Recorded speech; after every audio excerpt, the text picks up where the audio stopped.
1 was all about shaking off the rust. For the players, some missed tackles, miscommunications. And for us, we had more than a few slip-ups last week. Well, Franklin County, obviously, Lafayette. Yeah, they leave folks, but Johnson Central, I should say, driving. That's a late game. All right, let's do Tate's Creek. Henry Clay, that's by T. Johnson Central comes into town, or I should say, Madison Central comes back after that touchdown. Us at Fox 56, we're all about getting better week by week, just like those high school football teams. The players were balling out tonight, so sit back, because we got the highlights here on Home Team Friday nights. Live from Fox 56 Sports, this is Home Team Friday nights. Hey, what are we doing if we can't poke a little fun at each other, at ourselves, right? No, we're all shaking off that week 1 rust. It is week 2, and it feels good, so we are going to be giving you a better show than we did week 1. We are certainly ready to roll. Michael Epps, Jordan Adams, Colby Wilson, she did not mess up in her live shot week 1. She had no rust because she's Colby Wilson, and we will join her in just a minute for our game of the week. Yeah, game of the week. Frederick Douglass and Trinity, a bunch of powerhouses and heavyweights here in Kentucky, both undefeated heading into this game. Let's get to the highlights of this one. As we said, game of the week, 2 big-time teams undefeated going into this one. We're going to start with the away team, though, and it's going to be Zane Johnson finding Caleb Warner for the receiving touchdown. Shamrocks up 7-0 in the first. Check this out, though. Avion Chenault on a punt return, Michael. He's going to take it all the way to the crib. But, Michael, there's going to be some laundry on the field. A penalty is going to bring that one back. But don't you worry, Frederick Douglass fans, because the Broncos would score just a few plays later. They redeemed themselves thanks to Dakari Talbert in the second quarter. A very competitive game, as we expected, but Trinity wins this one 23-13 over at the farm. Man, that's tough. Douglas, obviously going up to 6A. It's a tough task going up to 6A. So let's join Colby Wilson. She is live at the game. Colby, I know that you talked to Douglas earlier in the week. They were ready for this matchup, but Trinity, man, it's hard to get ready for a ball club like that. Yeah, guys, well, obviously this game was circled on the calendar when the schedule came out. I mean, 2 top programs in the state, like you said, going head-to-head, and both undefeated coming into week 2. So you know it's going to be a physical matchup, and that what it was. We saw early there was a scuffle on the sidelines. Frederick Douglass players started running over, and Coach McPeak had to get them back going. So it was a physical battle, to say the least. Coach McPeak told me earlier this week that to beat Trinity, you have to be disciplined. You can't turn the ball over, and the Broncos gave the ball away 3 times tonight. One being on their own 7, where the Shamrocks capitalized for a touchdown in the third quarter. Douglas was definitely a little quieter, being down 2 touchdowns, but Coach McPeak looked at his team and said, what are we doing? We're only down 2 scores. Let's go. After that, you saw a little more energy from them, but the Trinity defense really just solidified the win for them. They also just took it down the field just a minute ago and took a knee, called this thing a game. So it was a good one. That's going to wrap it up for game of the week here. I'll send it back to you guys in studio for more. All right, Colby, thanks a lot. They will certainly look to bounce back. All right, let's go to another possible game of the week. You were checking out Scott County last week.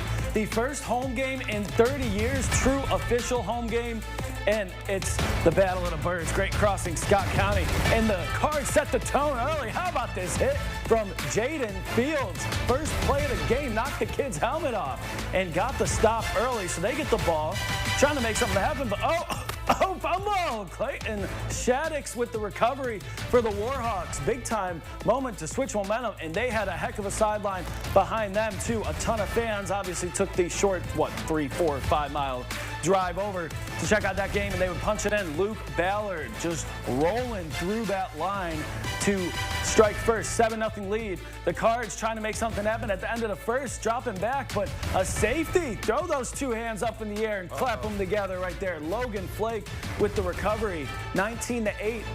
Great crossing on the road, technically the road. I mean, the atmosphere was unbelievable for this game.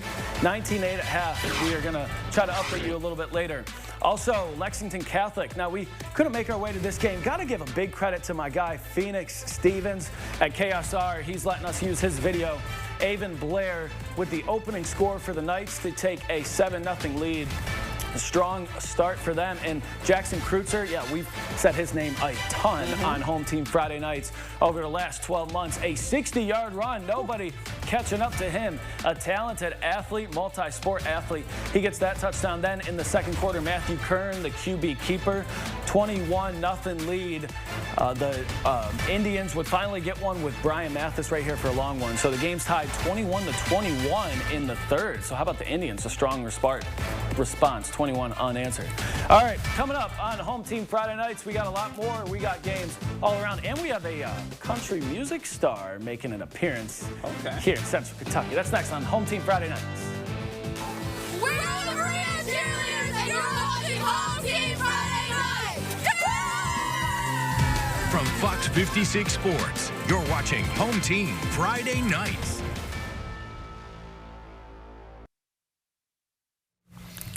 Welcome back, everybody. Michael Epps, Jordan Adams here on Home Team Friday nights. And I love our Inside Access segment. We really get to talk to some great coaches and hear their energy in those locker rooms. Craig Yeast, he brought that energy at UK, probably the best receiver in Kentucky football history, a Harrodsburg native, coaching at Mercer County, and he let us inside the locker room. So let's check it out.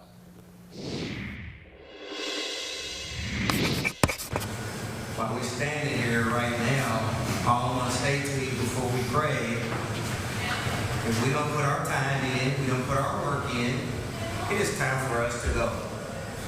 All right, let's eliminate all the mistakes that we made. Let's go out there and play like we're capable of playing.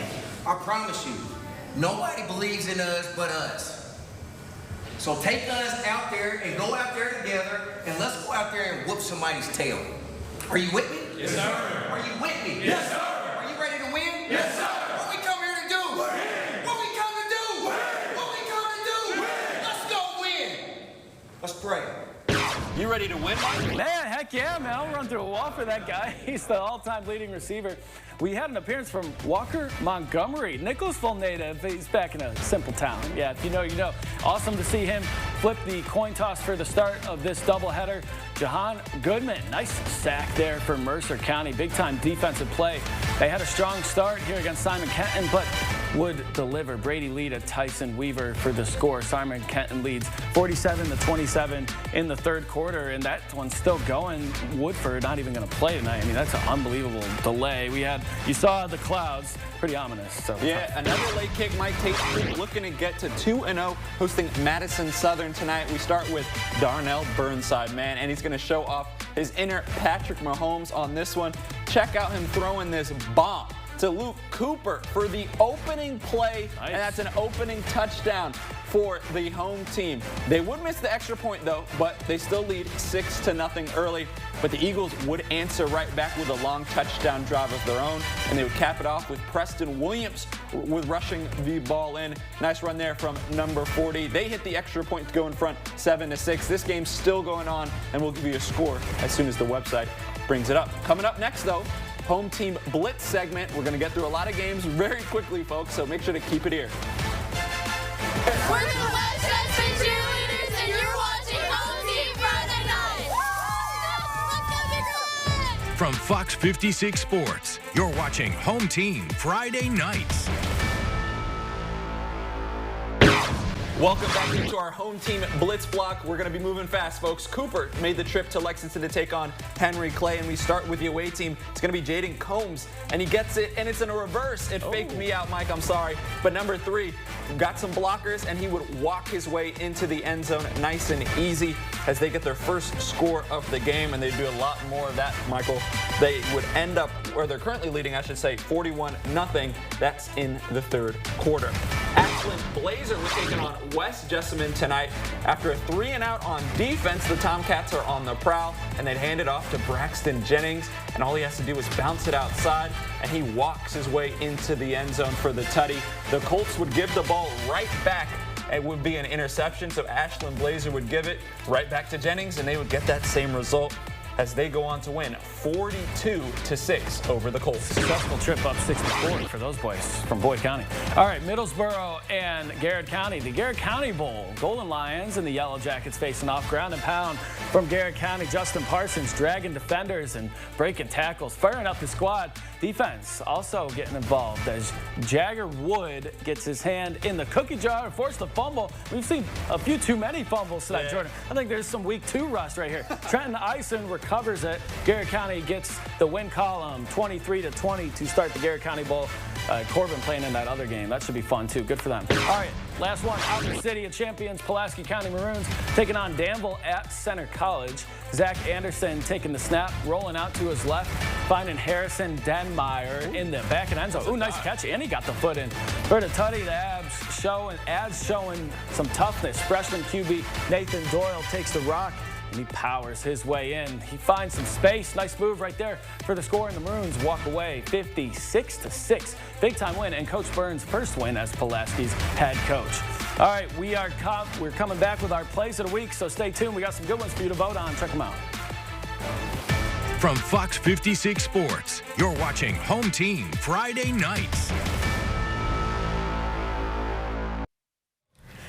Welcome back, everybody. Sorry about that. All right, we are wrapping up our show with our plays of the week. We got some good ones. Wayne County won the first vote, so make sure you guys vote. We're going to tell you how to vote in just a minute, but first, let's check out what you're going to be voting on. Our first nominee tonight, we saw this fantastic pass a little bit earlier. Daryl Burnside, 75-yard dime to Logan Cooper. First play of the game, Jordan. You read it in your highlight. That is the way to start. And Coach Hawks, that's culture right there. They are rolling down in Tate's Creek. All right, now we got to show some love to the defense. Some people say we only show offense on the home team, but no.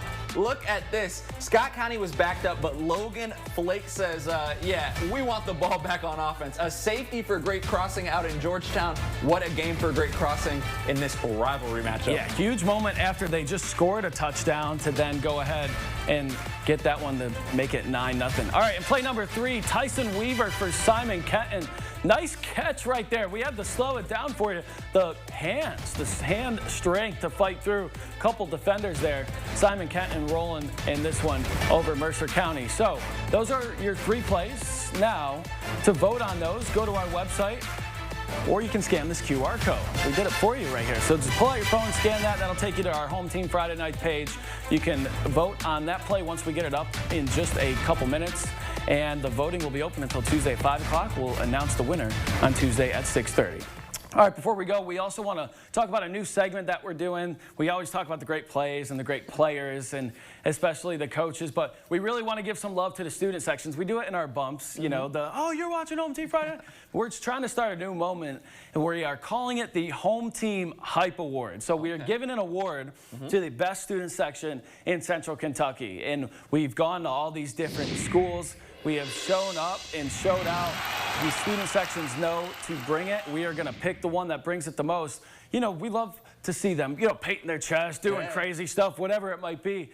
Bourbon County, we talked to them last week. We got a little taste of, okay, what are they going to bring to the table? Bourbon County really showed out, so let's play that for you real quick. The Bourbon County student section, you heard it last week, they showed out, so they're kind of saying, we want the hype, we got the hype, we got the hype, which is great. So the Home Team Hype Award, all you student sections out there, you student section leaders, if you're watching, make sure to tune in to that contest and get your student sections showing out, because we're going to be, right? Yeah. The whole season. We got a lot of time left. Bourbon County and Scott County really showed out. So we'll play you that one next week. Start to build some momentum for this Hype Award, and we're giving the banner to the best student section in the Bluegrass. All right, I'm Michael Epps. He's Jordan Adams. Have a good night, everybody.